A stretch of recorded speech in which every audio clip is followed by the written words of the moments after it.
Hello, this is Dr. Flight, and we're going to spend a little bit of time in this segment talking about entry strategies for both followers and for pioneers. There are specific goals and objectives that each will look for when they come into the marketplace. And in particular, pioneers, because they're the first in, will have a lot of choice and some decisions on how they want to bring the product to market. And they can follow a number of different strategies to do that. So we're going to focus on those quite a bit in this short segment. Okay, we're going to spend some time talking about the different advantages and risks for both pioneers and for followers, but we're going to go ahead and start first and talk about why it's advantageous to get into the marketplace and be the leader or be the pioneer and first in for the marketplace itself. And there are going to be a number of items here, but first and foremost, we as a pioneer get to choose and direct and maybe orchestrate, if you will, how the market's created. So we get to choose where and who our market is and who we want to serve first. And this is actually important because when we think about a generic market, again, what we want to do is typically divide a generic market up into market segments. And then our goal is to choose the most profitable market segments and the market segments that most appeal to us in order to reach. So if we're the first in, if we're the pioneers, then we can choose specifically which market segments are the most profitable that we're going to try to capture in sales and so forth. And if not, if we're a follower, then we have to generally accept the rest of the market that is not being addressed by pioneers, or we're going to enter into a segment that has competition into it already. So we're going to have to fight for market share and all of that. If you're a pioneer, then you're making the market. You are for a very short period of time, you are a monopolist, and so you capture the market that you want. So that's a very important feature. Again, as a pioneer, you set the price for the category, and you also establish the norms for the category as well. So we think about benchmarks and norms that would happen in an industry. If you're the pioneer, you're the first to do this, so you can establish those benchmarks and standards for yourself, and then the rest of the industry either needs to change or adapt, or they need to follow what you're doing. Okay, so this also, again, we said distribution already. We established the wholesale distribution channels, retail channels first. This is significant because retailers want to stay with a brand and they want to build brand awareness. And if you're the original, then there's something to be said about that. That's one of those differentiating surrogate types of appeals to say that you're the first, and retailers like to stay with a brand that they have that they know and that they're familiar with, and so you get to establish those relationships first. You also become the first to produce, which means that you have efficiencies of scale that will eventually grow because you're the first to produce the product. So your volume is something that will reach its capacity, your capacity, faster than your followers will do. You'll also gain because the longer you're in a product line, the more you learn about it, the more you're familiar with it. So you successfully reach or go through the kind of the learning cycle faster than everybody else, or at least you gain knowledge in the product class and much quicker time-wise than the followers would have already done. Been through. So other issues then, or other advantages then for pioneers, there's a notion called a network effect. And so the way this works is if somebody uses your product and then if others use the product and they're able to use the product together with other consumers, then a network is formed. So network effects, if your product is subject to or contingent on some type of a network use, then you have a huge advantage because people will use your network, or they will network with your product and they'll use your product, and be able to, and everything will grow. So it's kind of like an example might be, nowadays we have a lot of cloud computing, where we do computing, and we save files in the cloud or on a server that's not associated with your computer. But we have a product or company called Dropbox, and in Dropbox you can have a computer file, but then what you can do is share that computer file with other Dropbox users. And so we can collaborate together on projects and as a team, but only if we all have Dropbox as a collaborative tool. So that is a network that I'm forming by using the collaborative tool of Dropbox. And so if you're the first in and we as a collaborative team adopt your technology, then we're much likely to stay with your technology and very, very unlikely to switch to a competitor once we're all integrated into this one product and using it. So that's kind of like the idea of a network effect where others will use a product that you're associated with, and your personal network will help launch and grow the product sales as that effect. So again, pioneers have this advantage of being able to tap into networks first before anybody else. Finally, we talk about advantages because pioneers are able to tap into and secure potentially long-term deals with suppliers, and especially if your suppliers if it's a limited resource or raw material that's required for the product, then you can secure supplier buyers or suppliers that will be able to service you well into the future for that. In addition, don't limit yourself to thinking suppliers have to be for raw materials. We also think about the supply of human capital as well. So think about if you're a high-tech firm and you're dealing with a specific science or technology, there may only be a limited number of laboratories or a limited number of scientists who can do work in that area. If you're a pioneer, then you will most likely already have some of those scientists working for you, maybe employed by you, and if you can control intellectual capacity or intellectual resources, that's another way to think about an advantage the pioneers have. If you have the intellectual capacity that is needed to produce the good, then that by definition sort of prohibits followers to be able to jump into your product category. So big advantages then, lots of advantages then for pioneers. Now clearly from a risk perspective, pioneers have to absorb the risk of failure. Pioneers produce a lot of potential ideas and products, but most of those ideas and products fail or never reach market. And as a pioneer, you have to put a lot of money into the design work and the development of products that ultimately fail. So you have to, you have to put yourself out there, but the chance of risk is much greater for you as you move forward.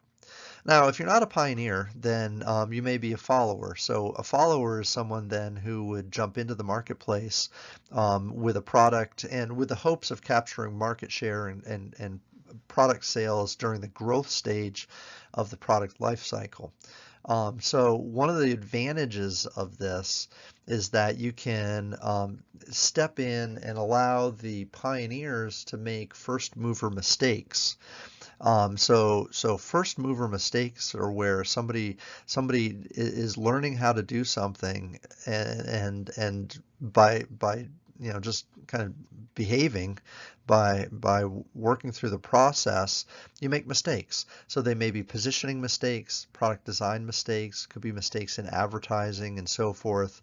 As a follower, you can avoid some of those, or you can let those mistakes be made as the product category changes and develops. You are kind of leaping forward and piggybacking off the mistakes that pioneers have already made. We also know that followers are able to do second and third generation products or variations of original products that the pioneers have already launched. And so instead of coming out with a duplicate product of a pioneer, what'll happen is the follower will improve the product and come out with their own version that's upgraded and slightly better than the pioneers, because they have the ability to do this. They can also do it sometimes at a lower price or a lower cost to them, because the pioneer in some cases has already developed the technology, so they've already put the R&D work into the product, and they're able to move forward. Now, some of the challenges followers have is market acceptance. Not being the original kind of shows them as a second place. It's like running the race and running second or third. It's great to finish, and it's great to be in there. It's great to be on the podium, but if you're not first, customers may not reward you with a price premium. They might not be willing to buy your product as quickly. You don't have as much loyalty with customers that have been built up specifically but by pioneers. So there are issues and concerns, of course, to being a follower, but at the same time, some of your risk is reduced, and some of your costs and speed to market is changed as well. So as we think about pioneers that are successful can typically emerge into a broad product line category. So they can bring a lot of product with large scale to the marketplace, but they have to make a lot of expenditures cost-wise. And as the product develops, they will be the industry leader.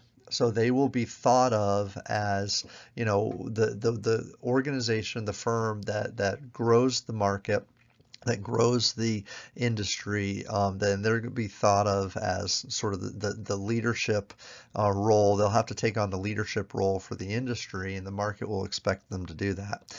Now, there are the other complements here, the followers, and then we have the late entrants. They're all followers, both categories here, but we have followers who are going to capture some of the market share during the growth stage, and then others who come in later, who pick up the scraps and are looking for niche markets and small groups of consumers that haven't been hit yet by everybody else. So peripheral targets, niches, are who the late entrants will look for. These will be people like after the shakeout period, or even in the mature period at some point, who want to come in, and the technology is not new by this point, but they want to be able to pick up market share from pockets of the market that haven't been hit yet. We have our fast followers, are the ones who jump right in during the growth stage, and what they want to be able to do is leapfrog the pioneer with upgraded products, new second and third generation products at a lower cost.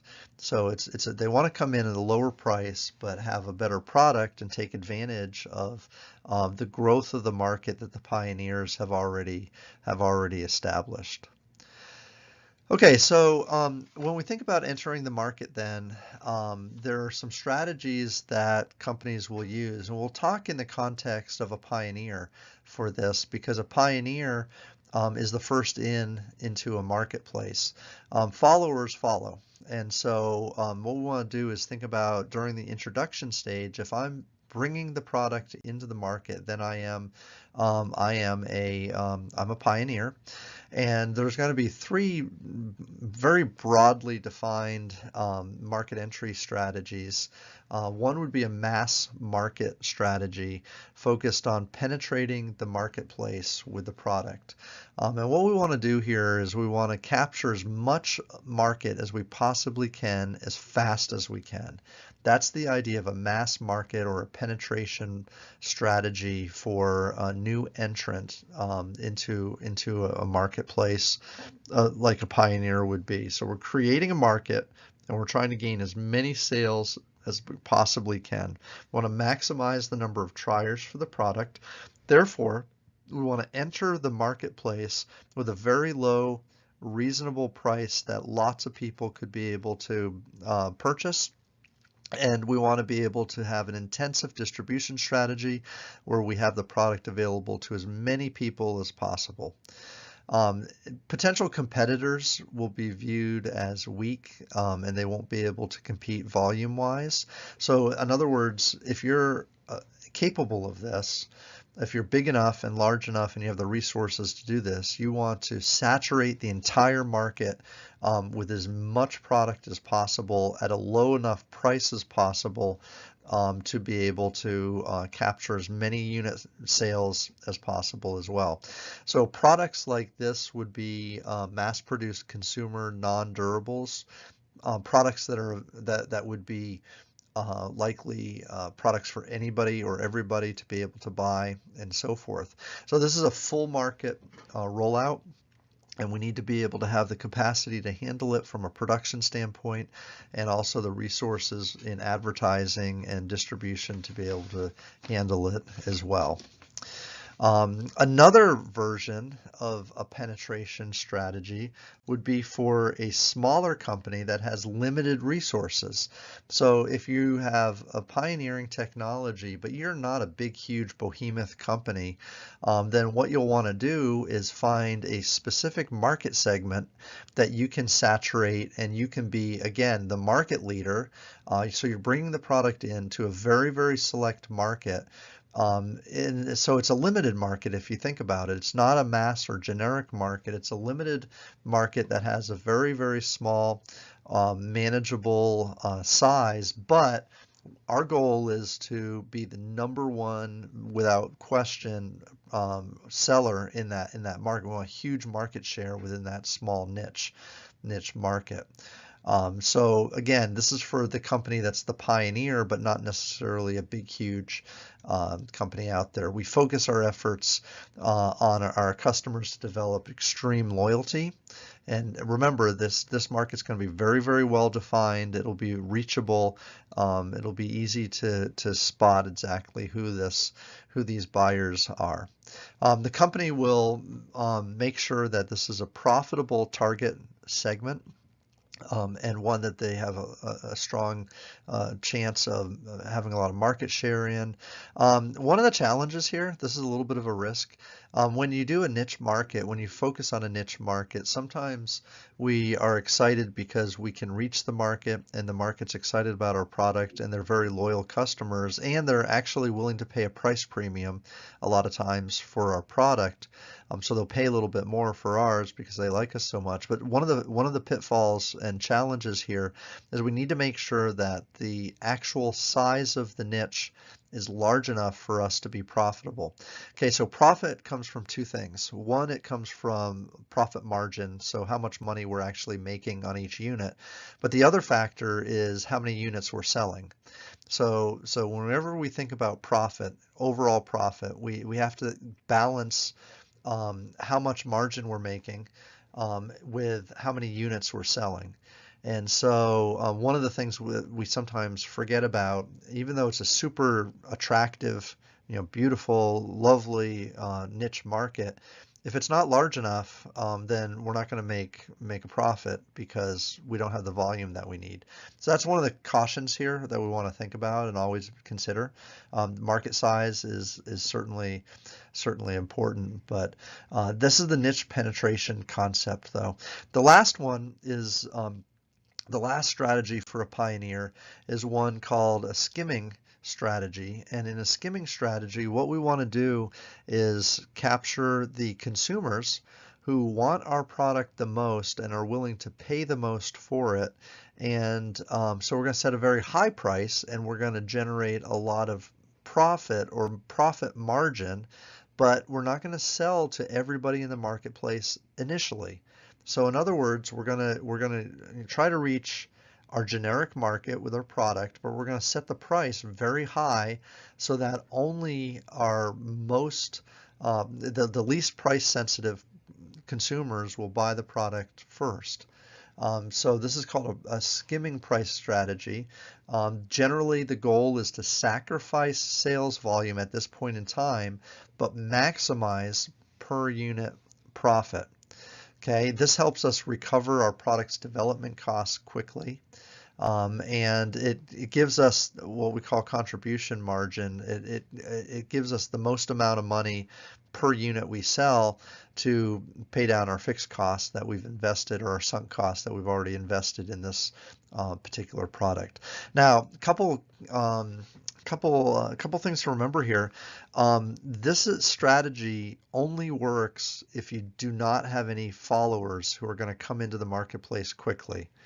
So in other words, if you've got a product that's patented, or a technology that's protected, or a technology that's so advanced that's going to take others a long time to copy you, then this is something to think about. If you have a really, really strong brand with a lot of brand equity and a lot of brand loyalty, then this is something that you can do. But again, as soon as competitors start to come into the marketplace, you're going to have to lower your price to become competitive during that growth shakeout period. You can do a skimming strategy for a while, but eventually you're going to have to drop that price. That's just a reality of a skimming price strategy. Now, the beauty of this is that once you do drop your price, you can still keep your price slightly higher than average and keep yourself as either a premier or luxury type of a brand. So you don't have to be a value brand. You don't have to retreat to a penetration pricing strategy. You can remain slightly higher than average, so you still have nice profit margin, but this is a temporary type of thing. And I should say that earlier when we're talking about penetration pricing, when you enter a market with a very, very low price, one of your goals will be to eventually raise your price over time after market share has been captured.